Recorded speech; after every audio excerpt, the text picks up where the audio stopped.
আসসালামু আলাইকুম। পড়ছি গল্প আমার আলাদিন। লিখেছেন জাবিন ফোরকান। পর্ব ১২। আজকে ইজানকে ডাক্তার দেখানো হবে, তাই বেশ সকাল সকালই উঠে পড়েছে ইরাম। হিসাব মতে আজ তার বিয়ের দ্বিতীয় দিন, তবে বিশেষ কোনো অনুভূতি নেই তার মাঝে। গোটা চিন্তাই ছেলেকে ঘিরে। ফ্রেশ হয়ে ইজানকে খাইয়ে তৈরি করিয়ে নিজেও রেডি হয়ে নিল সে। বিয়ের উপহার হিসেবে বেশ কয়েকটি নতুন শাড়ি পেয়েছে, সেগুলো থেকে গাঢ় বেগুনি রঙের একটা বাছাই করে পরল। গোসল করে নিয়েছে, তাই চুলগুলো হালকা ভেজা, সেগুলো খোলাই রাখলো। অতপর ইজানকে কোলে তুলে সিঁড়ি বেয়ে পায়ে পায়ে নেমে এলো নিচে। নাস্তার টেবিল সাজানো। সামিয়া আর সারিকা খেতে বসেছে। সারিকার স্বামী মিশির গতকালই চলে গিয়েছে। তাদের ফ্ল্যাটের ইন্টেরিয়রের কাজ চলছে, ভাঙাচোরা ব্যাপার, তাই বউকে বেশ কিছুক্ষণ বাপের বাড়িতেই রাখবে। সে নিজে সপ্তাহে একবার দুবার করে আসবে। তাই বলতে গেলে সারিকা একটা দীর্ঘ সময়ের জন্য এই বাড়িতেই থাকতে চলেছে। ইরামের বিশেষ কোনো মতামত নেই এই সম্পর্কে, তবে মেয়েটার সামনে তাকে সাবধান হয়ে চলতে হবে। ইরাম সামিয়াকে সালাম দিয়ে চেয়ার টেনে বসল। সুগন্ধা তার প্লেট তৈরি করে হাত মুছে বলল, আপা আপনি খান, আমি রেডি হয়ে নেই। নিজের রুমের দিকে চলে গেল মেয়েটা। সামিয়া দ্রুত খাচ্ছেন, হাসপাতালে যাওয়ার তাড়া আছে। তবুও চোখের চশমাটা ঠিকঠাক করে তিনি শুধালেন, কি ব্যাপার? সাইবানকে দেখছে না যে? রেডি হয়নি এখনো, যাবে না তোমার সাথে? জানি না, ঘুম থেকে উঠে রুমে দেখিনি। সে কি, ওকে আমি কাল রাতেই পই পই করে বলে দিলাম আজকে ডাক্তারের অ্যাপয়েন্টমেন্ট আছে। তোমার ছেলে কি গোয়ালের গরু? সে পাগলা ঘোড়া, তাকে শিকল দিয়ে বেঁধে রাখা যায় না। সারিকা মন্তব্য করলো, কাঁটা চামচ দিয়ে দই মেশানো ফ্রুট সালাদ খাচ্ছে যে। তবে ইরাম ননদের কথাটা গায়ে মাখল না। ইজানকে উরুর উপর বসিয়ে দোলাতে দোলাতে খানিকটা পাউরুটি ছিঁড়ে মুখে দিল। অতপর তাকালো সামিয়ার দিকে। নরম অথচ আত্মবিশ্বাসী গলায় বলল, খালামণি, আমার মনে হয় আলাদিনকে কিছুটা সময় দেওয়া উচিত। সামিয়া ফ্যালফেল করে তাকিয়ে রইলেন। ইরাম গতকাল রাতেও এক কথা বলেছে। ইজানকে ডায়পার পরাতে গিয়ে সাইবার প্রায় বমি করে দিচ্ছিল দেখে সে পরে আর তাকে কিছু করতে দেয়নি। সাইবানও বুঝি হাঁপ ছেড়ে বেঁচেছে। সামিয়াকে চেয়ে থাকতে দেখে ইরাম ব্যক্ত করল, এই বিয়েটা ওর মনের খুশিতে হয়নি। উপরন্তু একটা বাচ্চা সামলানো চারটিখানি কথা নয়। আলাদিনের বয়স কম, ওর মাঝে এখনো দায়সারা দায়িত্ব জ্ঞানহীন ভাবটা রয়ে গিয়েছে। এর জন্য ওকে দোষ দেওয়া যায় না। স্বাভাবিক ওর সময় লাগবে। আমরা ওকে নিস্তার দিই, কেমন? তাছাড়া আমার মনে হয় না আমার বিশেষ কোনো সাহায্যের প্রয়োজন আছে। আমার ছেলেকে আমি নিজেই সামলাতে জানি। আলাদিন নিজে থেকে না চাইলে ওকে ঘাটানোর দরকার নেই। অদ্ভুত হলেও সত্য, আপুর এই কথার সাথে আমি সহমত। তুমি সাইয়ের উপর অনেক বেশি চাপ দিয়ে ফেলছো মম। বউ কি জিনিস সেটা বোঝার বয়সে যার হয়নি, সে আবার বাচ্চা পালবে কিভাবে? সারিকা নির্দ্বিধায় নিজের মতামত জানালো। একটি দীর্ঘশ্বাস ফেললেন সামিয়া। পরক্ষণে চশমা খুলে খানিক থম মেরে বসে রইলেন। ইরাম একটা গোটা পাউরুটি শেষ করে দ্বিতীয়টা খাচ্ছিল, তখনই তিনি মুখ খুললেন, তোরা সবাই আমাকে নিষ্ঠুর মা ভাবছিস, তাই না? সারিকার চামচ থেমে গেল। অপরদিকে ইরাম জীবনও ভুলে বসল। উভয়ে প্রসারিত নয়নে দেখল সামিয়াকে, যাকে বেশ হতাশ লাগছে। আমি নিজেও জানি ওর উপর আমি চাপ দিচ্ছি। ইরাম, তুই হয়তো ভাবছিস শুধু তোর ভালোর কথা ভেবেই আমি এই বিয়েতে জোরাজুরি করেছি। বিষয়টা কিন্তু এমন না। আমি স্বার্থপর। আমি নিজের ছেলের জন্যও করেছি। না চাইতেও সারিকা আর ইরাম একে অপরের দিকে তাকালো। উভয়ই আবার দৃষ্টি ফিরিয়ে নিল। সামিয়া একটু সময় নিয়ে বলতে শুরু করলেন, সাইবান আগে এমন ছিল না। তুই তো জানিস ইরাম, তুই তো ওকে ছোটবেলা থেকে দেখেছিস। একটা ভদ্র মিষ্টভাষী বাচ্চা ছিল। হ্যাঁ, রাগটা ঠিকই নাকের ডগায় রাখতো, কিন্তু বর্তমানের মতন এত সিরিয়াস অবস্থা ছিল না। হঠাৎ কি যেন হলো, সবকিছু বদলে গেল। আমার ব্যস্ত জীবন, বাড়িতে সময় দেওয়া হয়েছে খুব কম। বলতেও পারবো না কিভাবে, কোন দিন, কেন আমার ছেলেটা একটু একটু করে অন্যরকম হয়ে গেল। আমি বলবো না ও এখন খারাপ হয়ে গিয়েছে বা বিগড়ে গিয়েছে, কিন্তু লাগাম ছাড়া হয়ে পড়েছে। বেপরোয়া, আনসিরিয়াস। জীবন নিয়ে ওর কোনো প্ল্যানই নেই। ওকে জিজ্ঞেস করলে শুধু বলে, আজকের জন্য বাঁচি, কালকের কথা ভেবে লাভ কি? চুপ করে রইল ইরাম। কেন যেন তার খারাপ লাগছে। সাইবানের এই পরিবর্তনের সময়টা সে দেখেনি, অনুভবও করেনি। সোজা ছোটবেলা থেকে বড়বেলা দেখেছে। কিভাবে বোঝা সম্ভব? কিন্তু সামিয়া সবটাই চোখের সামনে দেখেছেন নিজের, তাই মা হিসেবে তার চিন্তাটা স্বাভাবিক। সামিয়া ব্যাগ থেকে কাপড় বের করে নিজের চশমাটা মুছতে মুছতে বললেন, সাইবানের চিন্তাধারা আধুনিক লেভেলের। ওকে বুঝতেই আমি এই জেনারেশনের সাথে তাল মিলিয়ে চলা শিখেছি। অতপর বুঝেছি ওদের কাছে এমন অনেক কিছুই স্বাভাবিক যা আমাদের কাছে অস্বাভাবিক। ছেলে মানুষ, কারণ অকারণে না করা যায় না। সবসময় চোখে রাখা যায় না, ধরে বেঁধে রাখাও যায় না। আমি চাইও না। একটা মানুষ মুক্ত, স্বাধীন, তাকে অন্যের অনুশাসনে আনার কোনো মানে হয় না। তাই আমি সবসময় চেয়ে এসেছি, যদিও বা আমি না পারি, তবে ওর জীবনে এমন কেউ আসুক যে ওকে বাস্তবতা শেখাবে, ওকে ওর মতন করে বুঝতে পারবে, ওকে সামলে রাখতে পারবে। আমি চেয়েছি আমার ছেলেটা একটু পরিবার আসক্ত হোক। যখন তুই আমার কাছে এলি, তখন মনে হলো তোর থেকে অভিজ্ঞ মানুষ হয় না। তুই জীবনটাকে অনেক রঙে দেখেছিস, অনেক লড়াই করেছিস। তাই হ্যাঁ, এই বিয়েটা যতখানি তোর আর তোর ছেলের ভালোর জন্য দিয়েছি, ঠিক ততখানি আমার নিজের ছেলের জন্য। থামলেন সামিয়া, কয়েক মুহূর্ত নিঃশব্দে বসে থাকলেন। তারপর গ্লাস থেকে বেশ অনেকটা পানি পান করে চেয়ার ছেড়ে উঠে দাঁড়ালেন। তবে হ্যাঁ ইরাম, তুই ঠিকই বলেছিস। আমি হয়তো কম সময়ে বেশি আশা করে ফেলেছি। দায়িত্ব শিখতে, বুঝতে আর পালন করতে সময় লাগে। আমি আর এসব বিষয়ে হস্তক্ষেপ না করার চেষ্টা করব। আচ্ছা তুই যা তাহলে। হাসপাতালে আজ আমার অনেক লম্বা ডিউটি। আমি না হয় সময় বের করে তোর সাথে। না না, দরকার নেই খালামুনি। এই যে সুগন্ধা গেল রেডি হতে, ওকে নিয়ে যাব। তাছাড়া গাড়িতেই তো যাবো আসবো, তুমি চিন্তা করো না।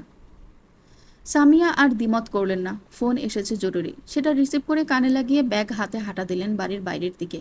সারিকাও আর বেশিক্ষণ টেবিলে থাকলো না। নিজের মায়ের কথাগুলো তাকেও ভাবুক করে তুলেছে বোধ হয়। ইরাম চেয়ারে বসে ধীরে সুস্থে নাস্তা শেষ করলো। অতপর সুগন্ধাকে নিয়ে ঘণ্টাখানেক বাদে বেরোলো অ্যাপয়েন্টমেন্টের উদ্দেশ্যে।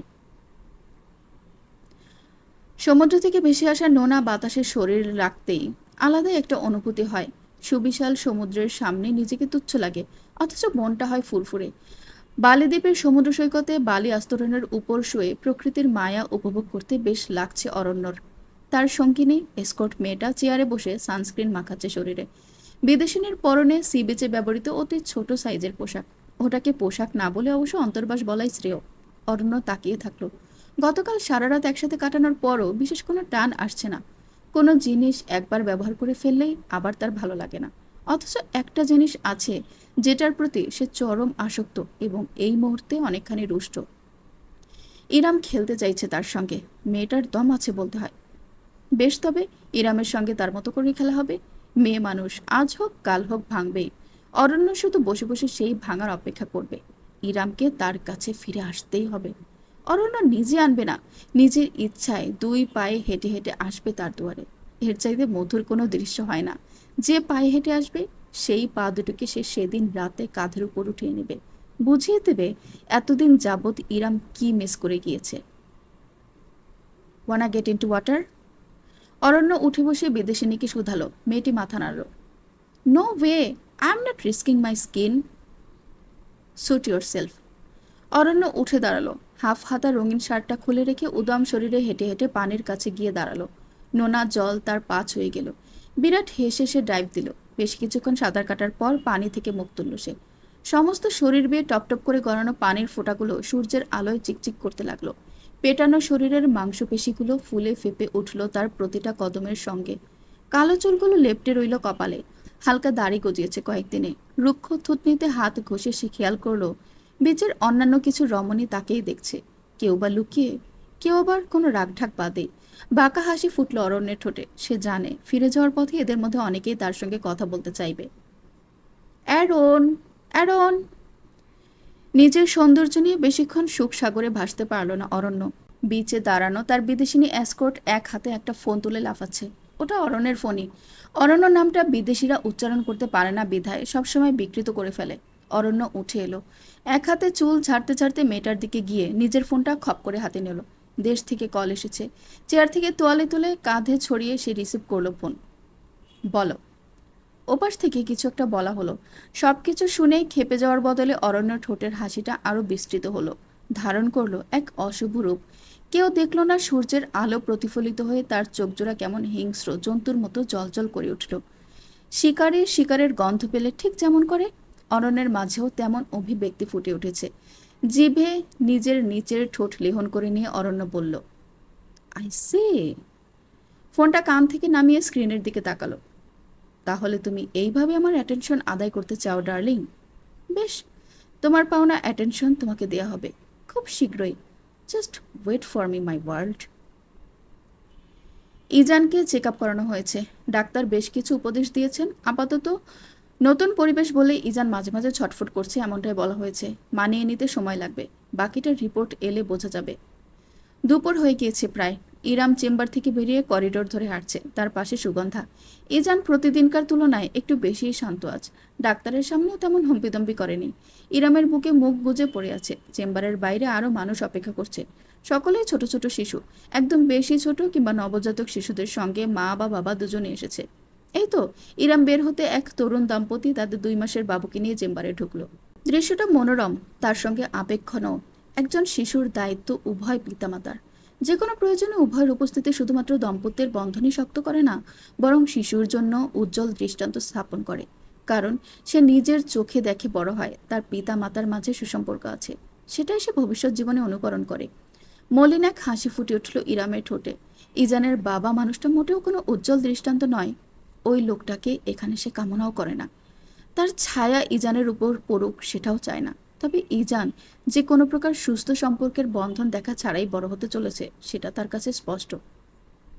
আপা, গাড়িটা একটু সুপার শপের সামনে থামাইতে বললেন, ওইখানে মাশরুম পাওয়া যায়। আজকে আমি আপনাকে মাশরুমের স্যুপ করে খাওয়াবো, অনেক মজা। সুগন্ধা নিজের কথা বলে যাচ্ছে, ইরামের শুনতে ভালোই লাগছে। করিডোরের শেষ প্রান্তে পৌঁছে গিয়েছে তারা প্রায়। ঠিক এমনই সময়ে সামনের দৃষ্টি লক্ষ্য করে ইরামের পদক্ষেপ থেমে গেল। করিডোরের শেষ দেয়ালে হেলান দিয়ে দাঁড়িয়ে আছে সাইবান। একটা ওভারসাইজড হাফ হাতা টি শার্ট আর ঢোলা ট্রাউজার পরনে। চুলগুলো হালকা ভেজা ভেজা, ঘেমে গিয়েছে, কপালে ছড়িয়ে আছে। আইব্রো পিয়ার্সিংটা চিকচিক করছে। এক হাতে ফোন ধরা কিছু একটা করছে অত্যন্ত মনোযোগ দিয়ে। ইরাম থেমে দাঁড়াতেই মুখ তুলে তাকালো সে। তারপর ফোনটা ট্রাউজারের পকেটে ঢুকিয়ে ধীরে ধীরে এগিয়ে এলো। তুমি এখানে? অবাক না হয়ে পারল না ইরাম। সাইবার মাথা কাত করে দেখলো তাকে, অতঃপর জিজ্ঞেস করলো, কেন? শাহরুখ খানকে আশা করছিলেন? না, অনুরাগকে আশা করছিলাম। ভালো আর হ্যান্ডসাম ছেলে। ইরাম জানে না হুট করে সে এমন জবাব কেন দিল। সাইবানকে দেখতে দেখতে ছেলেটার প্রভাব তার নিজের উপরও পড়তে শুরু করেছে বোধহয়। অনুরাগের কথা শুনে ব্রু কুঁচকে গেল সাইবানের। তার চোখ মুখের শান্ত ভাবটা হুট করে অশুভ হয়ে উঠল। শুধু অনুরাগ কেন, স্যালাইন আর ওর বাচ্চাটা কি দোষ করেছে? ওদেরও আশা করতেন। না না, শুধু ওদের কেন, পুরো পাড়া মহল্লাকে আশা করতেন। পৃথিবীর সকল মানুষকে আশা করতেন। পৃথিবীর বাইরে মঙ্গলের মঙ্গোলিয়ানদেরকেও আশা করতেন। এরিয়া 51 থেকে এলিয়ানদের আশা করতেন। ভাইজান থামেন থামেন, যে হারে আগাইতেছেন, না ছাড়া কে আপনি মহাবিশ্বের বাইরে বাইরে হয়ে যাবেন। সুগন্ধার দিকে কটমট করে তাকালো সাইবান। জরিনার আম্মা সকিনা, পটকে দিয়ে চটকে ফেলবো একদম। আমি আবার নারী পুরুষ সমান সমান অধিকারে বিশ্বাসী। পরে শাহবাগীকে গলা ছিঁড়লে লাভ হবে না, দেখিস কিন্তু। পরক্ষণে ইরামের দিকে ঘুরে দাঁড়ালো সে। আর আপনি? স্বামী আসবে না তো কোন খাদানের খনি আসবে আপনার কাছে শুনি? ও বাবা, স্বামী আমার আছে? বুঝতেই পারিনি। ইরাম মজা করলো। সাইবানকে খ্যাপাতে দেখে বেশ ভালো লাগছে তার। তির্যক এক হাসি ছুঁয়ে গেল বান্দার ঠোঁটে। আশেপাশের মানুষের উপস্থিতির কোনো পরোয়া না করেই হুট করে ঝুঁকে এলো সে। সুগন্ধার বড় বড় রসগোল্লার মতো চোখের দৃষ্টি উপেক্ষা করে ইরামের কানে কানে সে ফিসফিস করলো, বুঝতে পারছেন না নাকি বুঝতে চাইছেন না? সাইবানের একটি হাত উঠে এলো ইরামের কাঁধে। ভাঁজ করে তুলে দেয়া শাড়ির আঁচলটি আঙ্গুলে ছুঁয়ে দিয়ে যুক্ত করলো। Don't try to play with your hubby. I am the coach of this game, Mrs Beguni. ধপ করে বুকের ভেতর একটা কাঁপুনি হলো ইরামের। ঠোঁটজোড়া অনুভবে ফাঁক হয়ে পড়ল। প্রসারিত দৃষ্টিতে দেখল সে সাইবানকে। বৃদ্ধাঙ্গুলে অধর ঘষতে ঘষতে আপাদ মস্তক খুঁটিয়ে খুঁটিয়ে ইরামকে দেখছে সে। চোখাচোখি হতেই জিভ গালে ঠেকিয়ে অদ্ভুত ভঙ্গিটা করল সে। একেবারে বাজে অভ্যাস, ভয়ানক অভ্যাস। গাড়িতে পায়ে হেঁটে যাবেন নাকি শাড়িতে কোলে তুলে নেব? ইরামের গাল দুটো হালকা লাল হয়ে উঠল। এটুকুই, সে বেশি অনুভূতি দেখালো না আর। দ্রুত এগুলো করিডোর ধরে। পিছনে নীরবে হাসতে হাসতে এলো সাইবান। তার নয়নজোড়া ঘুরপাক খেতে লাগলো সামনে হেঁটে চলা ইরামের বেগুনি শাড়ি জড়ানো অবয়বে।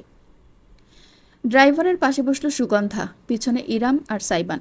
সুগন্ধার কথা মতো সুপার শপের সামনে থামা হলো। বেচারি ড্রাইভারকে সঙ্গী বানিয়ে নাচতে নাচতে পছন্দের মাশরুম কিনতে চলে গেল। গাড়ির ভিতর এখন শুধু সাইবান আর ইরাম।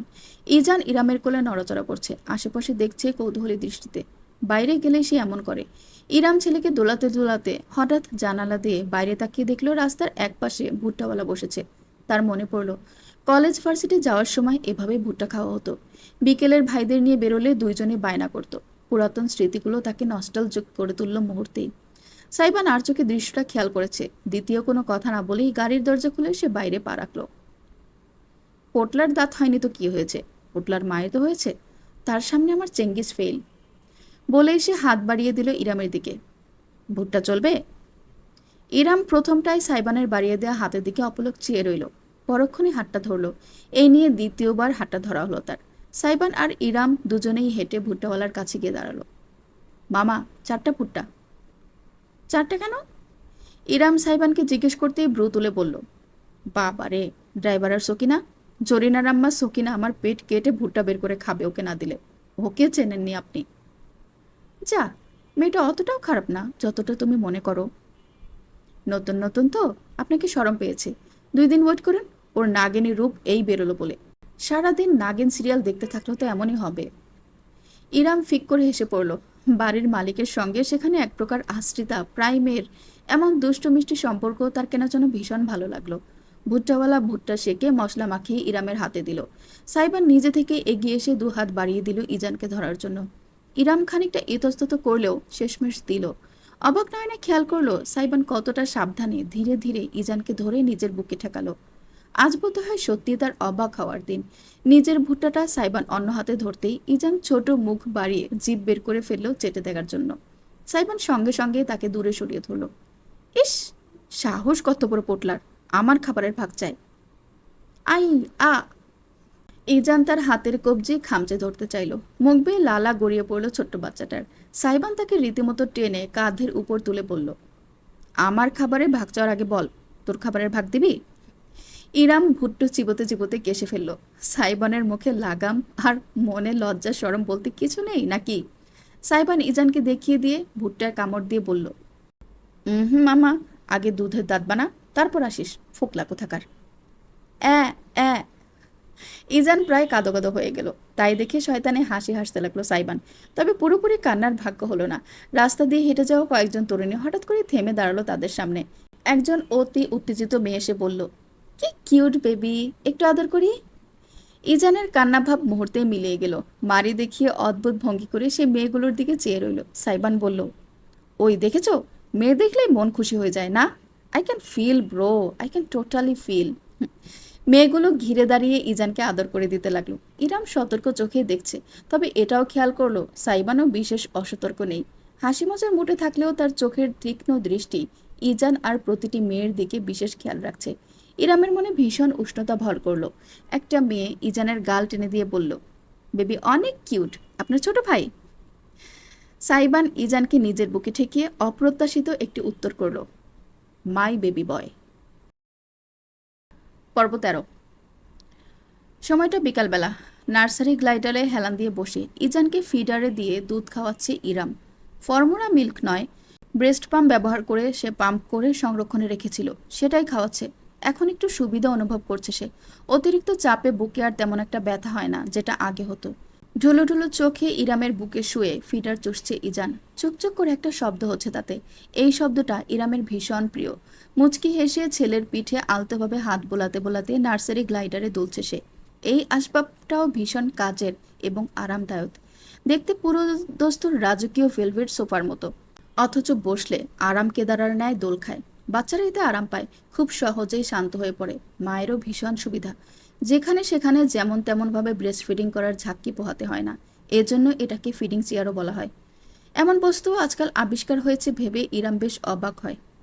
ইজানের সাথে সাথে তার চোখ জোড়াও বুঝে এসেছিল প্রায়। এমন সময় রুমের ভেতরে এলো সাইবান। আজ সারাটা সকাল সে বাইরেই ছিল, আর কিছুদিন বাদেই তার একটা বড় শো আছে, সেটার জন্য প্র্যাকটিস ছিল। সঙ্গে টুকিটাকি কাজও সেরে এসেছে। রুমে ঢুকেই ইরামের ইজানকে খাওয়ানোর দৃশ্যটা তার তীক্ষ্ণ চোখজোড়াকে খানিক নরম করে তুলল। খানিকটা গভীর দৃষ্টিতেই দেখল সে, প্রাণ ভরে। তারপরে নিজে থেকেই বিব্রত অনুভব করে গলা খাঁকড়ে দিল। শব্দ কানে যেতেই ইরাম চোখ খুলে ফেলে সামনে তাকালো। আলাদিন, আস্তে করে উচ্চারণ করলো সে। তারপর বুকের উপর থেকে অতি সাবধানে ইজানকে তুলে ধরল। বেচারা ততক্ষণে ঘুমিয়ে কাদা।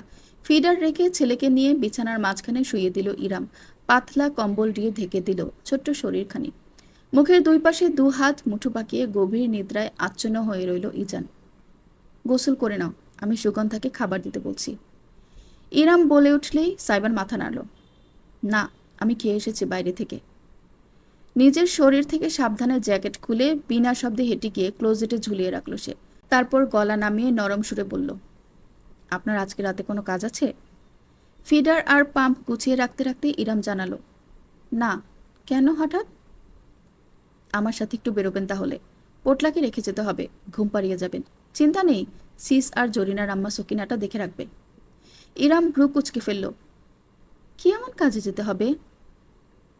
আমার বন্ধু বান্ধবদের সাথে আপনাকে পরিচয় করাবো, ওরা বায়না ধরে বসেছে। বন্ধু? অনুরাগ, আফনান, ওরা? কিন্তু ওরা তো আমাকে দেখেছে। ক্লোজেটের দরজা আটকে ঘুরে দাঁড়ালো সাইবান, দুবাহু বুকে গুজে জানালো, অনুরাগরা আমার ক্লোজ ফ্রেন্ড, ওরা বাদেও কিছু চেনা জানা মানুষ আছে, কলিগ বলতে পারেন, যাদের সাথে আমি চলাচল করি, কাজ করি। আজ সন্ধ্যায় ওদের ছোটোখাটো একটা পার্টি দেবো ভাবছি। আমাদের তো কোনো রিসেপশন হয়নি, এটাকে তেমন কিছু ধরে নিন। ইরামের মনের ভেতর কেমন যেন খচখচ করলো। এই বিয়েটা অস্থায়ীভাবে শুরু হয়েছে, যদিও শুধুমাত্র সে এবং সাইবানি সেই কথা জানে। তবে এভাবে তাকে ছেলেটার নিজের সার্কেলের সাথে পরিচয় করানোর কি দরকার? যত রাগঢাক করা যায়, আড়ালে আবডালে থাকা যায়, ততই মঙ্গল, তাই না? তাহলে কিন্তু ইরাম প্রশ্নটা করতে পারল না। সাইবানের কিছু অতীত আচরণ তাকে বিস্মিত করেছে।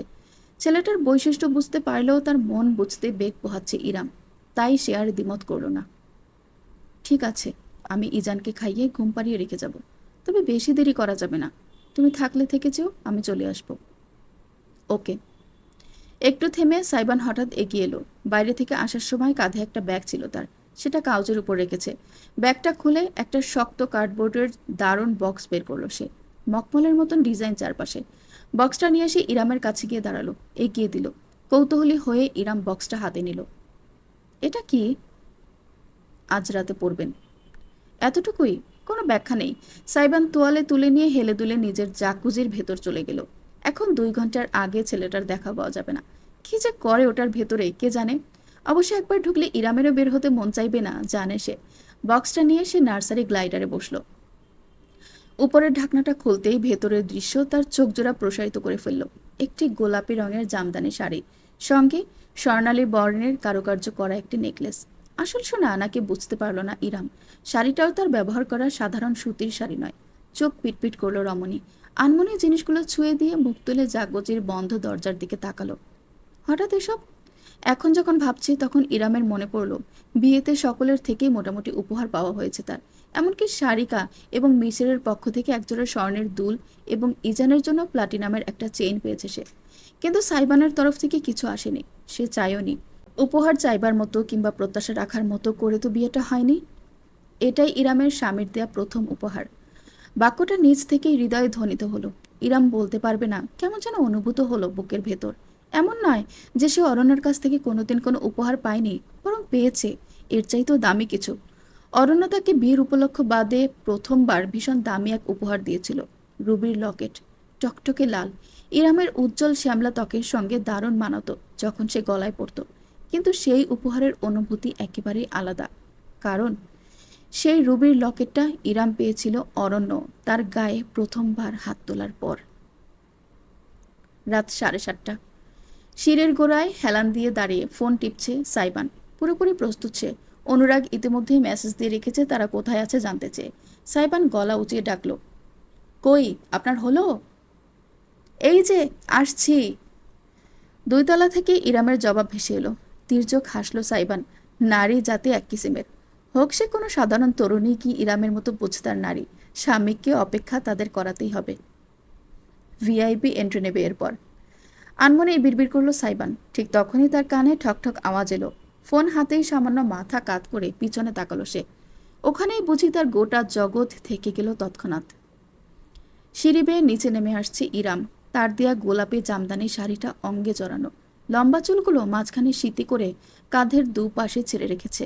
হাতে একটা হ্যান্ডব্যাগ, পায়ে 2 ইঞ্চির হিলের জুতা, গলায় স্বর্ণের নেকলেসটি শোভা পাচ্ছে, হাতে সামিয়ার গড়িয়ে দেওয়া চুড়ি, আর একে ছোট্ট একটি নোসপিন।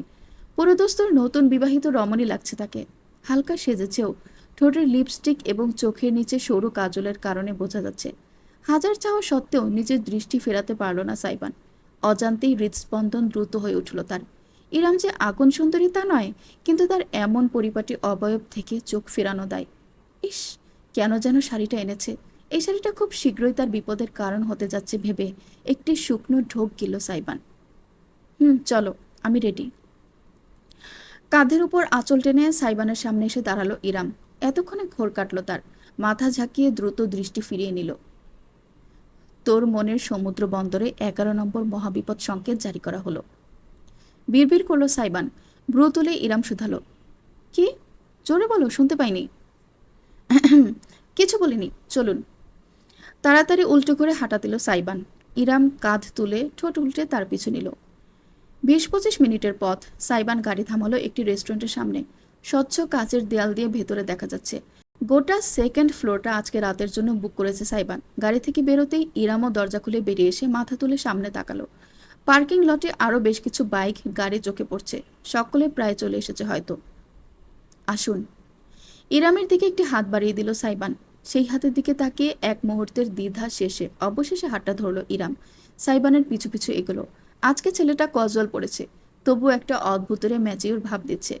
ডার্ক কফি বর্ণের ব্লেজার এবং ফর্মাল প্যান্ট, ভেতরে কালো টি শার্ট, একটা সিলভার চেইন ঝুলছে, তাতে আবার তার নামের প্রথম অক্ষর এ চলছে। সিঁড়ি বেয়ে দুজনেই 2 তলায় উঠে গেল। ইরাম জানে না কেন যেন ক্রমশ শক্তভাবে চেপে ধরল সে সাইবানের হাতটা। কারণ সে জানে এখন কোনো সামাজিক গ্যাদারিংয়ের নয়, বরং কোনো যুদ্ধক্ষেত্রে যাচ্ছে সে। ভিন্ন ধরনের যুদ্ধ। 2 তলায় বেশ সুন্দর করে টেবিলগুলো সাজানো হয়েছে। ইতোমধ্যেই ভর্তি হয়ে গিয়েছে। মাঝখানে একটা বড় টেবিল, সেখানের কিছু চেয়ার এখনো ফাঁকা। 20-25 জনের মতো হবে এখানে। সাইবান আর ইরাম ঢুকতেই সবাই মুখ ঘুরিয়ে তাকালো। বিরাট এক গুঞ্জন ছড়িয়ে পড়লো চারিদিকে। Hello guys, hope you are not dead yet. সাইবানের সম্ভাষণে মুহূর্তেই হাসির রোল ছড়িয়ে পড়ল। বেশ কয়েকজন ছুটে এসে একে একে তাকে জড়িয়ে ধরে শুভেচ্ছা জানাতে লাগলো। এদের ইরাম চেনে না। সাইবান ইরামের হাতটা এক হাতে ধরে রেখে অন্য হাতে সকলের সঙ্গে করমর্দন করলো। আলিঙ্গন বিনিময় করলো, কথাবার্তা বলল, পরিচয়ও করিয়ে দিল। অথচ এই দীর্ঘ সময়ে একটা সেকেন্ডের জন্য ইরামের হাতটা সে নিজের হাত থেকে ছাড়ল না। তার এমন কাণ্ড দেখে একজন তো বলেই বসলো, বাপ্পা, এর মধ্যেই ভাবি আঁচলে বেঁধে ফেলেছে। দেখ, হাতটা ছাড়ছেই না, যেন ছাড়লেই ভাবি পালিয়ে যাবে। বিনিময়ে বাঁকা হেসে সাইবান উত্তর করলো, কি করি বল, বউয়ের মতো বউ হলে আর ছাড়তে ইচ্ছে করে? ও।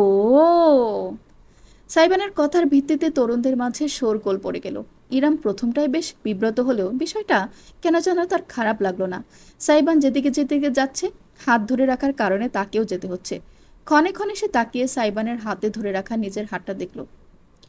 মিনিট 10 বাদে সবার সঙ্গে প্রায় পরিচয় পর্ব শেষ করে সাইবান ইরামকে বড় টেবিলটার দিকে নিয়ে গেল। অনুরাগ, আফনান, নীরব সকলে আগে থেকে সেখানে বসে আছে। সাইবান চেয়ার টেনে দিল ইরামকে। স্ত্রী বসতেই সে নিজেও তার পাশের চেয়ারে বসে পড়ল। যাক বাবা, অবশেষে সেলিব্রিটির দেখা পাওয়া গেল। অনুরাগ বলতে না বলতেই নীরব প্রতিবারের মতো নাকি সুরে খেকে উঠল, আলাদিন, তোর চিরাগ কোথায়? প্রতিবারের মতো ঝাঁজ নিয়ে জবাব না দিয়ে খিলখিল করে হাসলো সাইবান। বলল, চিরাগ বাসায় ঘুমায়। দোয়া কর যেন বাত্তে জ্বালিয়ে আবার খেতে না ওঠে, না হলে মাকে নিয়ে ছুটতে হবে আমার পার্টি শেষ হওয়ার আগেই। একে অপরের দিকে তাকিয়ে অদ্ভুত অঙ্গভঙ্গি করলো বন্ধুদের দল। তারপর আবার নিজেরাই নিজেদের কাহিনী বুঝে হাসাহাসি করে মরল। কিছু বলা উচিত ভেবে ইরাম বলল, তোমরা ভালো আছো?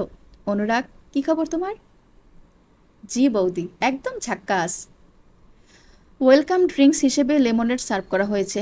নিজের গ্লাসে চুমুক দিয়ে আর চোখে অনুরাগের দিকে চেয়ে সাইবান শেষে বলে বসল, যাওয়ার সময় আমার সাথে একটু আলাদাভাবে কথা বলবি। কেন? কি এমন গোপন কথা বলবি শুনি? সেটা তখনই জানতে পারবি। অশুভ হাসলো সাইবান। অনুরাগ ওই হাসি আর ভুতুরে চোখের দৃষ্টিটা খুব ভালো করে চেনে। শিউরে উঠল সে। সাইবানের সঙ্গে সে কি এমন করেছে যেভাবে বদলা নিতে চাইছে? মানুষের উপস্থিতির কারণে অবশ্য সেটা সরাসরি জিজ্ঞেস করা আর সম্ভবপর হলো না। বেশ খানিকটা সময় গল্পগুজব করার পর ওয়েটার এলো জিজ্ঞেস করতে মেইন কোর্স দিয়ে দেবে কিনা। সাইবান আশেপাশে তাকিয়ে বলল, সকলে এসেছে, কেউ আসার বাকি আছে? আর সবাইকে দেখছি, শুধু তিতলি ছাড়া। আফনান টেবিলের একমাত্র খালি চেয়ারটার দিকে ইঙ্গিত করে বলল। সাইবানের চেহারা একটা চিন্তার ছায়া ভর করল। গ্রুপে সবাইকে ইনভাইট করেছি, তোদেরকে তো আলাদাভাবে বললাম। ওকে আসবে না? তুই ডাকবি আর আমি আসবো না মেরে জিনি? সুরেলা মেয়েটির কণ্ঠস্বরটা ঠিক পিছন থেকে ভেসে এলো। সকলে ঝট করে ঘুরে তাকালো পিছনে। লাস্যময় ভঙ্গিতে হেলে দুলে ভেতরে প্রবেশ করলো তিতলি। চিকচিকে একটা পার্টি শাড়ি পরনে, কাকতালীয়ভাবে তিতলির শাড়িটাও গোলাপি রঙের, তার উপর সিলভার জরি ঝকমক করছে। ভীষণ জেল্লাদার রমণী। ভিড়ের মাঝে সবার আগে চোখে পড়ার মতো চেহারা এবং শারীরিক গঠন। চাপা কোমরে একটা কোমর বন্ধনী চিকচিক করে দুটি ছড়াচ্ছে। বন্ধুদের দল ততক্ষণে মহা বিস্মিত। নীরব জোরে সোরেই বললে বসল, তিতলি আর শাড়ি! আমাকে একটা চিমটি কাটতো আফনান, আমি স্বপ্ন দেখছি না তো? স্বভাবতই উপস্থিত অধিকাংশ পুরুষেরই দৃষ্টি তিতলিতে আবদ্ধ। মেয়েটি এমনভাবে হেঁটে বড় টেবিলের কাছে এলো যেন ফ্যাশন শোতে ক্যাটওয়াক করছে। সাইবার নিজের চেয়ার ঠেলে উঠে দাঁড়িয়ে হ্যান্ডশেক করার জন্য তিতলির দিকে হাত বাড়িয়ে দিলেও মেয়েটি এসে সোজা তাকে জড়িয়ে ধরে পিঠ চাপড়ে দিল। ইরাম তাকিয়ে আছে লক্ষ্য করে ওপাশ থেকে মুখ বাড়িয়ে অনুরাগ বলল, তিতলি আমাদের স্কুল জীবনের বান্ধবী, তাই ওর সাথে আমরা অনেক ক্লোজ। যদিও ব্যাখ্যার প্রয়োজন ছিল না, তবুও বন্ধুর জন্য অনুরাগ কাজটা করলো দেখে মুচকি হাসলো ইরাম। হাত নেড়ে বলল, ইটস ওকে, আমি বুঝতে পেরেছি। তিতলি তক্ষুনি ইরামের চেয়ারের কাছে চলে এলো। সাইবানের মতো করে হাত বাড়িয়ে ইরামের কাঁধ জড়িয়ে ধরে মোলায়েম কণ্ঠে বলল, হাই, আপনাকে দেখার যে কত ইচ্ছা হয়েছিল জিনির কাছে শুনে, ফাইনালি আজকে দেখা পেলাম। আমি তিতলি চৌধুরী। ইরাম কিবরিয়া, আমারও ভালো লাগছে। তুমি খুব মিষ্টি একটা মেয়ে তিতলি। গ্লস দিয়া ঠোঁটে বিরাট হেসে হেঁটে এগিয়ে সাইবানের অন্য পাশের চেয়ারটা দখল করে নিল তিতলি। টেবিলে একমাত্র ওই চেয়ারটাই খালি ছিল বিধায় ইরাম কিংবা কেউই বিশেষ নজরপাত করল না।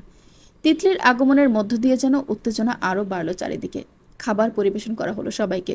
গল্প করতে করতে খেতে লাগলো সকলে। তারপর বল, বিবাহিত জীবন কেমন কাটছে বন্ধু? শুরুটা করলো আফনান। সাইবার নিজের প্লেটের ফ্রাইড রাইস নড়াচড়া করে বলল, তুইও বিয়েটা সেরে ফেল, নিজে থেকেই বুঝে যাবি। ইস, আমার এত জলদি নিজের কপাল পোড়ানোর শখ হয়নি। হেসে উঠল সবাই। ইরাম এক চামচ খাবার মুখে দিয়ে চিবিয়ে তারপর বলল, কেন আফনান, বিয়ে মানেই কি শুধু কপাল পোড়ানো? তোমাদের জেনারেশনের বিয়েকে অনেক বেশি ভয় পায়। ঠিক, বিয়ে হলো একটা মনের মিলের ব্যাপার। মানুষটাও মনের মতো হতে হয়, সেই কারণে বিয়ে সবসময় ভেবে চিন্তে করতে হয়। তিতলি বলে উঠল, নিজের চামচ প্লেটে রেখে দুহাত তুলে ঝংকার খেলিয়ে বলল, নো অফেন্স, বাট জিনের বিয়েটা তো আর 5টা বিয়ের মতো খুব স্বাভাবিক নয়, তাই আর কি। রু কুচকে ফেলল সাইবান, মাথা কাত করে তিতলির দিকে তাকালো। স্বাভাবিক নয় মানে কি? ও বোধ হয় সিনিয়র জুনিয়রের ব্যাপারটা বলছে। তিতলি বেশ জোরেই কথা বলে, তার কণ্ঠ সবাই শুনতে পেয়েছে। তাই অন্য পাশের টেবিল থেকে একজন বলল, এতক্ষণ যাবৎ কেউ মুখ ফুটে মনের কথাটা বলতে পারেনি, তবে তিতলি শুরু করা এখন সকলের মাঝে গুঞ্জন ছড়িয়ে পড়ল। এমনভাবে বলছিস যেন পৃথিবীতে এর আগে কেউ কখনো সিনিয়র কোনো মেয়েকে বিয়ে করেনি। বুকে দুবাহু বেঁধে খানিকটা বিরক্তি নিয়ে বলে উঠল নীরব। তিতলি হাসল, ব্যাপারটা অমন নয় যে বিয়ে করেনি বা করা যাবে না, অবশ্যই যাবে। আমাদের ধর্মে জায়েজ করা হয়েছে, আমরা অস্বীকার করতে পারি না। তবে আধুনিক সময়ে এসে মনের দিক থেকে বিষয়টা একটু বেমানান। সেটাই বলতে যাচ্ছিলাম আর কি। কারণ দিন শেষে সবকিছুর আগে দরকার নিজের পার্টনারের সঙ্গে বোঝাপড়া আর মনের মিল। এখন তোর পার্টনার যদি তোকে সেই কমফোর্ট প্রোভাইড করতে না পারে, তাহলে লং টার্মে সেটা ইফেক্ট করবেই করবে। এখানে রাগঢাকের কিছুই নেই। যতই আমরা গলা উঁচু করে বলি না কেন, এইজ ডাজ নট ম্যাটার। দিন শেষে অসীম ইচ্ছাশক্তি না থাকলে এইজ অলওয়েজ ম্যাটার্স। জেনারেশনের পার্থক্য বয়ে আনে চিন্তাধারার পার্থক্য। আজ হোক কাল হোক, সেই পার্থক্যটা ধরা পড়বেই। তখনই মনোমালিন্য হবে, অশান্তি হবে। কারণ দুজনের মনে হবে তারা দুজনেই ঠিক, কেউ ভুল না। তাদের দোষও দেওয়া যাবে না, কারণ দুজনেই দুই ভিন্ন জেনারেশন থেকে বিলং করে যেহেতু। তিতলির পরপর অন্যরাও বলতে লাগলো। এক এক টেবিলে রীতিমতো আলাপ আলোচনা শুরু হয়ে গেল। যুক্তি দেয়া, যুক্তি খণ্ডন, পক্ষে বিপক্ষে আলাপ আলোচনা। এখানে বেশিরভাগ ছেলেমেয়েরাই তরুণ তরুণী, তাই তাদের কথাবার্তা যথেষ্ট মার্জিত হলেও কেউ তিক্ত ব্যাপারটা প্রকাশ করতে রাগঢাক করছে না। ইরাম শুধু অজস্র কথা শুনে গেল। এমন না যে কেউ তাকে সরাসরি কিছু বলছে বা অপমান করছে, তেমন কিছুই না, বরং তাকে কেউ অসম্মানও করেনি। তবে এই আলাপ আলোচনা, বয়সের বিভেদ, জেনারেশনের পার্থক্য, এর বিপক্ষে ইরামের কাছে কোনো যুক্তি নেই। প্রত্যেকের কথায় বাস্তবতা আছে।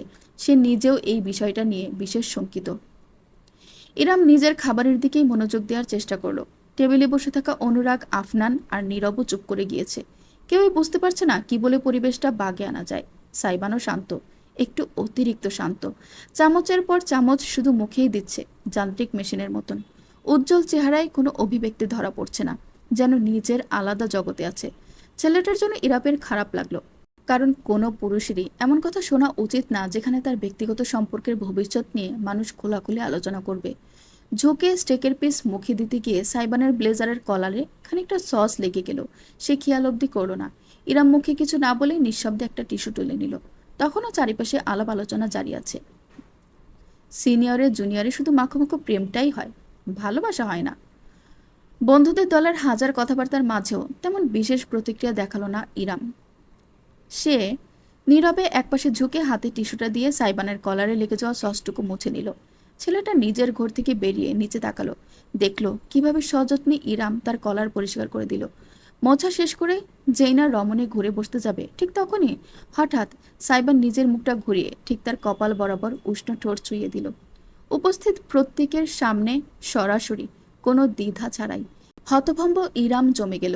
মুহূর্তের ভেতর তার হাত থেকে টিস্যুটা ফসকে নিচের মেঝেতে পড়ে গেল। আফনান, নীরব, অনুরাগ, এমনকি অন্য পাশে থাকা তিতলিও প্রসারিত নয়নের দৃষ্টিতে দেখে গেল। অথচ সাইবানের হেলদোল নেই, যেন যা করছে তা তার নিত্যদিনের কাজ, অতি প্রিয় অভ্যাস। ইরামের কপালে চুমু খেয়ে সে স্বাভাবিক গলায় বলল, থ্যাঙ্কস মিসেস আলাদিন। হাসি ফুটল অনুরাগদের ঠোঁটে। সাইবান একেবারে শান্ত ভঙ্গিতে খাবারে ফিরে গেল। আফনান নিজের হাতের জুসের গ্লাস তুলে গলা উঁচু করে সকলে শুনতে পায় এমন কণ্ঠে বলল, অন সেকেন্ড থট, সম্মান আর কদরটাই সম্পর্কের আসল চাবিকাঠি, বয়স নয়। ইয়েস। আফনানের কথার ভিত্তিতে অনুরাগ আর নীরব একসঙ্গে সায় জানালো জোরালোভাবে। রাত 9:30। সকলের খাওয়া দাওয়া এবং শুভেচ্ছা বিনিময় সমাপ্ত প্রায়। টেবিলের থেকে সবার আগে উঠল সাইবান। ইরাম একটু ওয়াশরুমে গিয়েছে। সে নিজের ব্লেজার ঠিকঠাক করে খানিকটা ঝুঁকে তিতলিকে দেখল। মেয়েটা বেশ হেসে হেসে আরেকজনের সঙ্গে কথা বলছে। তিতলি? হুম? হাসি মুখে ঘুরে তাকালো তিতলি। সাইবান শীতল গলায় বলল, এরপর থেকে দেখা হলে হ্যান্ডশেক করবি, জড়িয়ে ধরবি না। এইটুকুই, না কোনো ব্যাখ্যা, না কোনো বিশ্লেষণ। তিতলির ঠোঁট থেকে হাসিটুকু মুহূর্তেই উধাও হলো। অথচ সাইবান সেটি দেখার অপেক্ষায় নেই। ইরাম ওয়াশরুম থেকে চলে এসেছে। সে টেবিল থেকে ইরামের হ্যান্ডব্যাগটা নিজের বাম হাতে তুলে নিয়ে ডান হাত এগিয়ে দিল স্ত্রীর একটা হাত ধরতে। বাকিদের দিকে তাকিয়ে বলল, আই হোপ তোরা সবাই এনজয় করেছিস। রাত হচ্ছে, আমাকে বাড়ি ফিরতে হবে। তোরা এনজয় করতে থাক, অনুরাগ আছে এখানে, পরে দেখা হবে আবার, গুড বাই। ইরাম কাউকে বিদায় জানানোর সুযোগ পেল না। ভীষণ অবাক হয়ে সাইবানের পিছু পিছু হাঁটতে বাধ্য হলো। গাড়িতে যাওয়ার সমস্ত রাস্তা সাইবান গাড়িতে একটা কথাও বলল না। রেডিও অন করে দিয়ে চুপচাপ ড্রাইভ করলো। ইরামও কিছু বলল না। সে এখনো ঘর থেকে বের হতে পারছে না। ক্ষণে ক্ষণে অজান্তেই তার হাত ছুঁয়ে যাচ্ছে নিজের কপাল। মনে হচ্ছে যেন সেখানে এখনো সাইবানের ঠোঁটের উষ্ণতা লেপ্টে আছে। গাড়িটার গ্যারেজে থামালো সাইবান। ইরামও কোনো কথা না বলে বেরিয়ে এলো। লম্বা পা ফেলে দ্রুত বাড়ির দিকে এগোলো। ইজানের কি অবস্থা একবার দেখতে হবে। তবে সদর দরজার কাছে পৌঁছাতেই ভীষণ অদ্ভুত একটা কাণ্ড ঘটল। তার কাঁধ জুড়ে একজোড়া হাত জড়িয়ে গেল। তারপরে তাকে উল্টো ঘুরিয়ে হঠাৎ করে সদর দরজার পাশে একেবারে কোনায় থামের সঙ্গে ঠেসে ধরল কেউ। বিস্ফোরিত চোখ মেলে ইরাম দেখল সাইবানকে। ছেলেটার অভিব্যক্তি বদলে গিয়েছে। চুলগুলো এলোমেলো হয়ে কপালে ছড়িয়ে পড়েছে, বারবার আঙ্গুল চালানোর কারণে। স্বাভাবিকের তুলনায় দ্রুত শ্বাস নিচ্ছে। ত্বকের রংটাও হালকা লালচে দেখাচ্ছে অজানা তাপের কারণে। Aladdin, can I touch you? Iram চোখ পিটপিট করলো। তার মনে হলো নিজের কানকে বিশ্বাস করতে পারছে না সে। সাইবান সেকেন্ডের ভেতর অধৈর্য হয়ে উঠল। Can I touch you please? Touch? ছুঁয়ে দেবে? ছুঁয়েই তো আছে, এর জন্য অনুমতির কি আছে? ইরাম খানিকটা ভাঙা গলায় বলল, হ্যাঁ, কিন্তু আগে বলো তোমার। কথা শেষ করার সুযোগ পেল না ইরাম। তার মুখখানি নিজের দুই হাতের আঁচলায় তুলে নিল সাইবান। অতঃপর দ্বিতীয় কোনো কথা ছাড়াই তার কপালে গভীর এক চুমু খেল, ঠিক যেখানটায় ঠোঁট ছুঁয়েছিল রেস্টুরেন্টে বসে। ইরাম শিউরে ওঠে চোখ বুজে ফেলল। অথচ এবার সাইবান শুধু কপালে থেমে থাকলো না, তার ঠোঁট ইরামের ডান গালে নেমে এলো। প্রগাঢ় এক আদর বসালো সেথায়। তারপর বাম গালে, নাকের উপরে নোসপিনে, চিবুকে, কানের লতিতে। ইরামের মুখ 1 ইঞ্চি ত্বকও বোধহয় রেহাই পেল না। যেখানে যেখানে সাইবানের ঠোঁট ছুঁয়ে যাচ্ছে সেখানে সেখানে বুঝি টকবক করে লাভা পড়ছে। কোনো স্নেহের আদর নয় এটি, ভয়ানক এক আকাঙ্ক্ষার আদর যেন।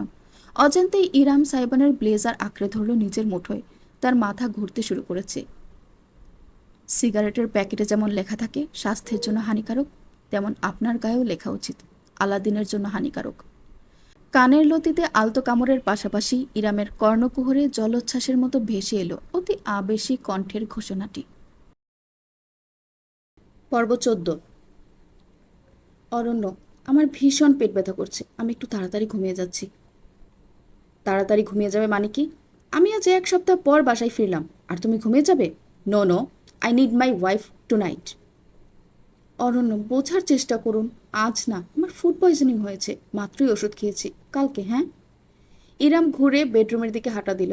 অরণ্য কিছুই বলল না। খানিকটা অবাকই হলো সে। তবে যাক, তার শরীর খারাপের প্রতি একটু হলেও সহমর্মিতা পুরুষটির আছে। তবে বেডরুমের ভেতর পা দিতে না দিতেই কোমরে হাত জড়িয়ে রীতিমতো শূন্যে তুলে ফেলল কেউ। ভয়ে হালকা চিৎকার করে সে মাথা ঘুরিয়ে দেখল অরণ্যকে। হেঁটে গিয়ে অরণ্য তার শরীরটা ছুঁড়ে ফেলে দিল বিছানার উপর। দ্রুত হাতে নিজের পরনের টি শার্ট টেনে মাথার উপরে দিয়ে খুলে মেঝেতে ছুঁড়ে ফেলল। ইরাম উঠে বসার সুযোগ অবধি পেল না। অরণ্য হামাগুড়ি দিয়ে তার উপরে উঠে এসেই তার পোশাকের চেইন টেনে খুলতে খুলতে অধৈর্য গলায় বলল, একদম বাহানা দিবি না। তুই জানিস না তোকে আমার কত প্রয়োজন। 1 সপ্তাহের ক্ষুধার্ত পশুকে বলিস আরও একটা দিন অপেক্ষা করতে। নিজের শরীরকে সামলে সুস্থ রাখতে পারিসনি, তোর দোষ। অপেক্ষা 1 মিনিটও হবে না, একটা সেকেন্ডও হবে না। অরণ্য! অরণ্যের বুকে হাত দিয়ে ঠেকাতে চাইলেও লাভ হলো না। ইরামের 2 হাত শক্তভাবে ধরে বিছানার সঙ্গে জাপটে ধরে অরণ্য মুহূর্তেই নিজের ঠোঁট বসিয়ে দিল তার ঘাড়ে। ছটফট করল ইরাম, অসহায় হয়ে আর্জি জানালো, না, না please. Shut the fuck up and take it. অতীতের ঘটনাটি মনে করতে চায়নি ইরাম, কখনোই নয়। অথচ স্বয়ংক্রিয়ভাবে তার মস্তিষ্কের রাজত্ব দখল করে নিল অতীতের স্মৃতিরা, ভয়েরা, কষ্টেরা। কেঁপে কেঁপে উঠল ইরাম। সাইবান তার বদ্ধ 2 চোখের পাতায় চুমু ছুঁয়ে ঠোঁটের কাছে এসে থেমেছে। ছেলেটার তপ্ত নিঃশ্বাস ছুঁয়ে যাচ্ছে ইরামকে। দাঁতে নিজের ঠোঁট কামড়ে ধরল সে। উচিত হবে না। নিজেকে নিয়ন্ত্রণের বহু চেষ্টা করলেও শেষমেশ সম্ভবপর হলো না। সাইবান যে মুহূর্তে তার ঠোঁটের কাছে এগিয়ে গেল, ঠিক অমন সময় তার ঠোঁট গলে অস্ফুট আওয়াজটি বেরিয়ে এলো, না। জমে গেল সাইবান, চোখ পিটপিট করলো। অদ্ভুত একটা ঘোরের মধ্যে থেকে বেরিয়েছে যেন মাত্রই। সামান্য একটু দূরে সরে ইরামের মুখটা দেখল। তার হাতের আঁচলায় রীতিমতো কাঁপছে রমণী। সাইবান জানে না তার বুকের ভেতর কেন ভাঙচুর হলো। মৃদু গলায় শুধালো, নো। ঝট করে চোখ মেলে তাকালো ইরাম। তার চোখের মাঝে বিন্দু বিন্দু অশ্রুফোঁটা জমতে দেখা গেল। সাইবান অপলোক চেয়ে রইল। ইরামের তরফ থেকে আর উত্তর এলো না, বাধাও এলো না। দীর্ঘ একটি প্রশ্বাস টেনে বুকে অক্সিজেন ভর্তি করে নিল সাইবান, নিজের উত্তপ্ত শরীরকে ঠান্ডা করার প্রচেষ্টা যেন। তার বৃদ্ধাঙ্গুল অতি যত্ন নিয়ে ইরামের চোখের কোণ মুছে ফেলল। তারপরে ঝুঁকে এলো সে। স্ত্রীর কপালে সর্বশেষ একটি আলতো চুমু এঁকে ফিসফিস করে বলল, ওকে। তৎক্ষণাৎ দূরে সরে দাঁড়ালো সাইবান। ইরাম বুঝে এতক্ষণে নিজের বুকের ভেতর আটকে রাখা নিঃশ্বাসটা ফেলতে পারল। অবাক নয়নে দেখে গেল সে সাইবানকে। তার স্বামী উল্টো ঘুরে বাড়ির ভেতর চলে গেল। অথচ ইরাম তখনও ঠায় দাঁড়িয়ে চেয়ে রইল তার পথপানে। জিমনেশিয়ামে এই সময়টায় মানুষ কম থাকে। সাইবান ট্রেনারের দেয়া টাস্কগুলো শেষ করে এখন ট্রেডমিলের সামনে এসেছে। গত 10 মিনিট যাবৎ একটানা দৌড়ে যাচ্ছে সে। কানে হেডফোন গোজা, তাতে বাজছে তার নিজেরই রিমিক্স করা নতুন একটা ট্র্যাক, যেটা 2 দিন বাদে আসন্ন শোতে ব্যবহার করবে। ঘেমে গিয়েছে সে সম্পূর্ণ, যেন গোসল করেছে। তাই টি শার্টটা খুলে আবারও দৌড়াতে লাগলো উদাম শরীরে। এটা শুধুমাত্র মেন্স জিমস, তাই বিশেষ কোনো ঝামেলার বালাই নেই। আলোর সংস্পর্শে আসতেই তার ত্বক জোরে সাজা ঘামের ফোঁটাগুলো চিকচিক করে উঠল। প্রশস্ত বুক এবং তাতে শক্তিশালী মাংসপেশি দৌড়ানোর সঙ্গে সঙ্গে বিকশিত আবার সংকুচিত হতে লাগলো। আয়নার প্রতিফলনে নিজেকে দেখে সন্তুষ্ট ভঙ্গিতে হাসল সাইবান। এমনি এমনি পরিশ্রম করা হচ্ছে না। তবে পাশে রাখা ফোনে একটা কল আসতেই দৌড় থামিয়ে হাঁটতে হাঁটতে ফোনটা কানে তুলে নিল সে। অনুরাগ কল করেছে। হ্যাঁ বল। ভারী নিঃশ্বাস ফেলতে ফেলতে বলল সাইবান। অনুরাগ ভনিতা করল না। আবির মিজানরা এসেছে, দেখা করতে বলছিল। এক মুহূর্তের জন্য থমকে গেল সাইবান। তার চেহারা একটা আধার ভর করল। পরক্ষণেই আবার সেই আধার দূর করে হাঁটা জারি রেখে সে বলল, আচ্ছা, কোথায়? স্কুলের পিছনের বটগাছটার নিচে, 1 ঘন্টা বাদে। ঠিক আছে, আমি আসছি। You sure? দেখা হচ্ছে, রাখছি। ফোনটা কেটে দিল সাইবান। ট্রেডমিল বন্ধ করে প্রায় মিনিট খানেক রেলিং ধরে মাথা নুইয়ে দাঁড়িয়ে রইল। তারপর তোয়ালে তুলে জিমের বাথরুমে চলে গেল। সেখানে থেকে ফ্রেশ হয়ে নতুন এক সেট পোশাক পরে বাইরে চলে এলো। স্কুলের দিকটায় যাওয়া হয় না তার বহুদিন। বোধহয় গত বছর শেষ গিয়েছিল। তাও কিছু মিনিটের জন্য হেঁটে বেরিয়ে গেছে। এই দেশের প্রতিটি প্রাপ্তবয়স্ক ছেলেমেয়ের মনেই নিজেদের ছোটবেলার স্কুল একটা আলাদা জায়গা দখল করে রাখে। সাইবানও সেই ক্ষেত্রে ব্যতিক্রম নয়। তবে স্কুলের স্মৃতিগুলো মিশ্র। এখানেই কলেজ শেষ করেছে, তারপর বিশ্ববিদ্যালয়ে ভর্তি। আবির মিজান দুজনেই তার একেবারে ছোটবেলার বন্ধু। সেই ক্লাস 3 থেকে বন্ধুত্ব। তারা, সাইবান এবং অনুরাগ ছিল পুরো স্কুল থেকে কলেজ অবধি দাপিয়ে বেড়ানো সব থেকে জনপ্রিয় বন্ধুদের গ্রুপ। যেমন তুখোর মেধা, তেমনি অংশগ্রহণ নাচ, গান, বিতর্ক সহ সব ধরনের ক্ষেত্রে। যে স্যারেরা ক্লাসে বসে হাসাহাসি করার কারণে কান ধরে দাঁড় করিয়ে রাখত, তারাই আবার আড়ালে প্রশংসা করে বেড়াতো। অমুক ঢাকা বিশ্ববিদ্যালয়ে চান্স পাবে, অমুক বুয়েটে চান্স পাবে, ইত্যাদি ইত্যাদি। সাইবানের ক্ষেত্রে এমনটা ধারণা প্রচলিত ছিল। তার মা ডাক্তার, চোখ বুজে সাইবান ঢাকা মেডিকেলে চান্স পাবে এটা সবাই বলতে পারত। আর কেউ না হোক, সাইবান টিকবেই টিকবে। অথচ সাইবান টিকল না, ডাক্তার হতে পারল না। মাথা ঝাঁকালো সাইবান। আশেপাশে তাকিয়ে দেখলো কখন যেন স্কুলের কাছে পৌঁছে গেছে। বটগাছটা নজরে আসছে।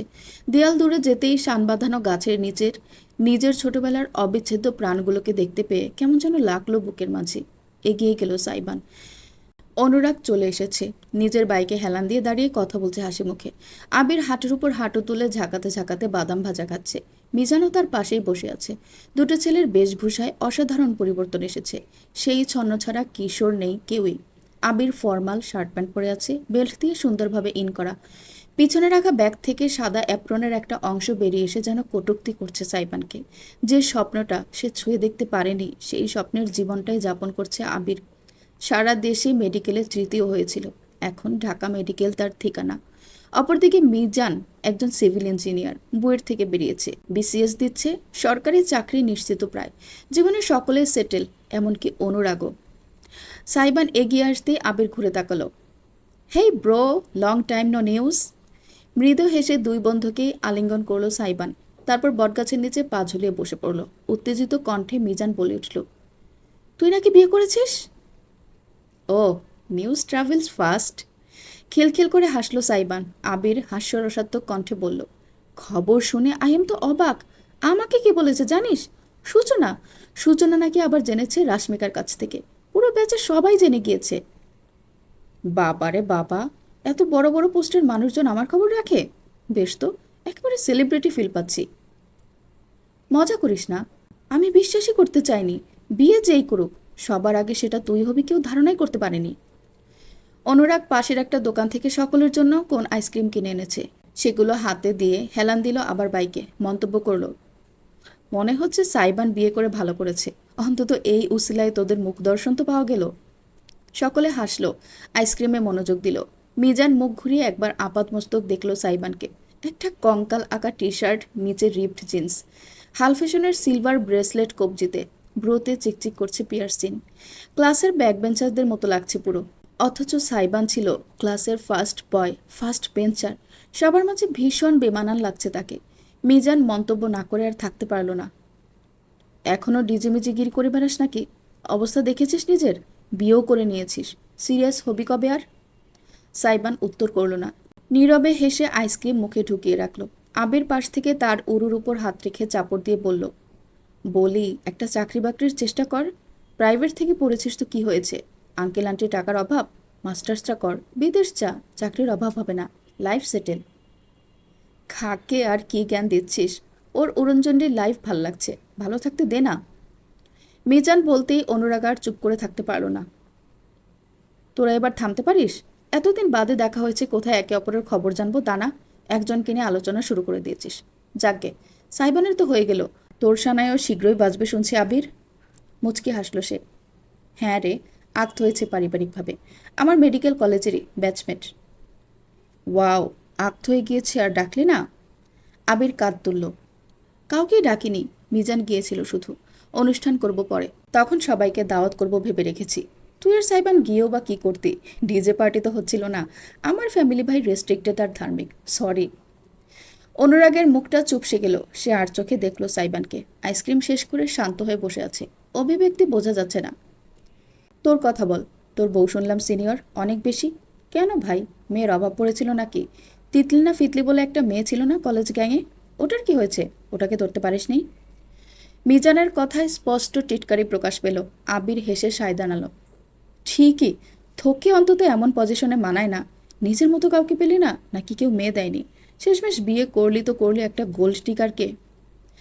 এতক্ষণ যাবৎ শান্ত থাকলেও এবার আর থাকলো না সাইবান। তীর্যক হেসে ঘুরে তাকালো আবিরের দিকে। গোল্ডের ভরি কত জানিস? তাও তো আমার বউ আমাকে ডিক করেছে। তোর কাছে তো ডিক করার মতো কিছু নেই। অপমানে আবিরের মুখটা টকটকে লাল হয়ে উঠল মুহূর্তেই। সাইবান বেপরোয়া, তার কোনো ভ্রুক্ষেপ নেই। লাফিয়ে এসে উঠে দাঁড়ালো, নিজের প্যান্ট ঝাড়তে লাগলো। আবির সইতে না পেরে বলে বসল, আমার বউকে আমি কত ভরি স্বর্ণ দিয়েছি না দিয়েছি সেই হিসাব এখন আমার তোকে দিতে হবে? তুই তো জন্মগত বড়লোক। তুই আমাদের মতন মিডল ক্লাস ফ্যামিলিকে কি বুঝবি? আমরাই আমাদের ফ্যামিলির প্রথম এস্টাবলিশড চাইল্ড, বুঝেছিস? আমাদের বাপ মা আমাদের গড়ে দেয়নি। Mind it. তোর আব্বাও আমাকে ডিজেগিরি শিখিয়ে যায়নি শালা। ডাক্তার ডাক্তারের মতন থাকবি, হ্যাডম নিয়ে চলবি, অন্যের লাইফ নিয়ে আলোচনা করবি কেন? শটান হাত বাড়িয়ে আবিরের কলার টেনে ধরল সাইবান। সকলে আতকে উঠল। তীক্ষ্ণ চোখে এককালের বন্ধুকে দেখে মৃদু গর্জন তুলে সে বলল, যতক্ষণ আমার মধ্যে ছিলি আমি চুপ ছিলাম।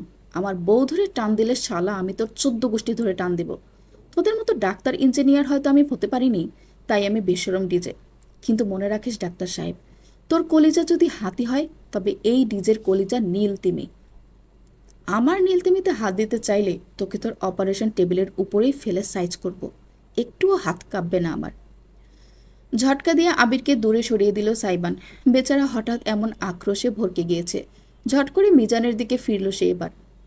আর তুই মিস্টার সিভিল ইঞ্জিনিয়ার ওরফে সরকারি চাকরিজীবী, তোর গার্লফ্রেন্ড কি জানো? ও, সূচনা, রাইট? অক্সফোর্ডে আছে শুনলাম। বলছিলাম গত বছর দেশে এসে সে আমার ডিজে পার্টিতে গিয়েছিল, বলেছে তোকে? বলেনি। খুব সুন্দর একটা 7 হাত সমান লেটারও দিয়েছে। চকলেট, টেডি, বিদেশ থেকে ইম্পোর্টেড পারফিউম গিফট। তোকে দিয়েছে? ভাষায় গিয়ে চেক করে দেখিস। সাইবান। কিন্তু সাইবান আর দাঁড়ালো না। হনহন করে হেঁটে গিয়ে এক লাফে চড়ে বসলো অনুরাগের বাইকের পিছনে। অনুরাগও ইশারা বুঝতে সময় নিল না।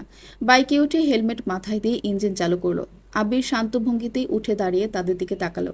গম্ভীর গলায় বলল, তোরা নিশ্চয়ই বুঝতে পারছিস যে তোদের সাথে আমাদের বন্ধুত্ব শেষ। অনুরাগ শুধু চাচ্ছিলের হাসি হেসে মুখ ফিরিয়ে নিল। এদের সাথে কথা বলতেও রুচিতে বাজছে তার। অপরদিকে সাইবান মাথা কাত করে অতি শীতল ভঙ্গিতে তাকালো। সেই 9-10 বছরের দীর্ঘ বন্ধুত্ব ভাসল তার চোখের পাতায়। ছোট ছিল, ভালো ছিল, অথচ বড়বেলায় সব বদলে গেল। Careful what you say bro. আরেকবার আমার ঘরের রানীকে তুলে কথা বলে দেখ, তোর জান শেষ করে দেব। সেখানে বন্ধুত্ব তো কোন ছাড়। বাইক এগোলো অনুরাগ। কেউ আর পিছনে তাকালো না অবধি। সোজা বাইক ছুটিয়ে চলে গেল রাস্তার ধারে। সামিয়া তাড়াহুড়ো করে তৈরি হচ্ছেন। হাসপাতাল থেকে কল এসেছে, যদিও মাত্র আধ ঘন্টা আগে ফিরেছিলেন। এখনই আবার যেতে হবে। মানুষের জীবনের দায়িত্ব বলে কথা। এই দায়িত্বের অনেক ভার। আয়নার সামনে দাঁড়িয়ে অ্যাপ্রন গায়ে জড়িয়ে নিচ্ছিলেন। ঠিক এমন সময় পিছন থেকে তাকে আলিঙ্গনে বেঁধে কাঁধে মাথা রাখল কেউ। জমে গেলেন তিনি। আয়নার প্রতিবিম্বে দেখলেন সাইবানকে। তার ঘাড়ে মুখ গুজে রেখেছে। কি হয়েছে? জবাব এলো না। সাইবান থেকে আরো শক্তভাবে জড়িয়ে ধরল শুধু। সামিয়া নাকমুখ কুচকে ফেললেন একটা গন্ধ টের পেতেই। তুই আবার স্মোক করেছিস? কতবার নিষেধ করেছি? তুই না কিছু মাস আগেও ছেড়ে দেওয়া ট্রাই করেছিলি, আবার ধরেছিস কবে? উফ, just let me hug you ইয়ার। ছাড়, হাসপাতালে যেতে হবে, ফোন এসেছে। রোগীর অবস্থা আশঙ্কাজনক। সাইবান তৎক্ষণাৎ মাকে ছেড়ে দিল, দূরে সরে গেল। Fine, go to your hospital. এটুকু বলেই থপথপ পা ফেলে রুম থেকে বেরিয়ে গেল সে। সামিয়া অবাক হয়ে তাকিয়ে রইলেন। তিনি নিশ্চিত সাইবানের কিছু একটা হয়েছে, তবে এখন ঠিক দেওয়ার মতো সময় নেই তার কাছে। রোগীর জীবন আগে। তাই তিনি ছুটলেন গাড়ির দিকে। মায়ের রুম থেকে বেরিয়েই সাইবান সোজা বেডরুমে চলে এলো। ভেতরে ঢুকতেই দৃশ্যটা চোখে পড়ল। বিছানায় বসে আছে ইরাম, তার কোলের ওপর ঘুমন্ত ইজান। ছেলেকে কোলে দোলাতে দোলাতে এক হাতে ঝুঁকে ল্যাপটপে কি যেন দেখছে অত্যন্ত মনোযোগ দিয়ে। সাইবান দৃশ্যটার দিকে বেশ অনেকটা সময় এক দৃষ্টে চেয়ে রইল। এরপর এগিয়ে গিয়ে বিছানায় উঠে বসে পড়ল। ইরাম তাকে দেখে কিছুটা অবাক হলো। জলদি ফিরে এলে যে, বলে গিয়েছিলে রাত হবে আসতে। উত্তর করল না সাইবান, বরং অদ্ভুত একটা কাজ করলো। ইরামের কোল থেকে ইজানের ঘুমন্ত শরীরটা তুলে আস্তে করে বিছানায় থাকা বালিশের উপর রেখে দিল। তারপর দ্বিতীয় চিন্তা ছাড়াই চিত হয়ে স্ত্রীর খালি করা কোলে মাথা রেখে শুয়ে পড়ল সে। হতভম্ব হয়ে গেল ইরাম। ফ্যাল ফ্যাল করে চেয়ে রইল। এই আলাদিন, কি হয়েছে? আমি পোটলার উপর জেলাস। বলেই ইরামের উদরে বুক গুজে পড়ে থাকলো সাইবান। রমণী কয়েক লহমা বুঝতে পারল না কি হচ্ছে। একবার বালিশের উপর ঘুমন্ত ইজান, আর এখন কোলে মাথা রেখে শুয়ে থাকা স্বামীকে দেখল সে। একটি নিঃশ্বাস ফেলল সে শেষমেশ। হাত বাড়িয়ে সাইবানের মাথায় রাখলো, তাকে দূরে সরিয়ে দিল না।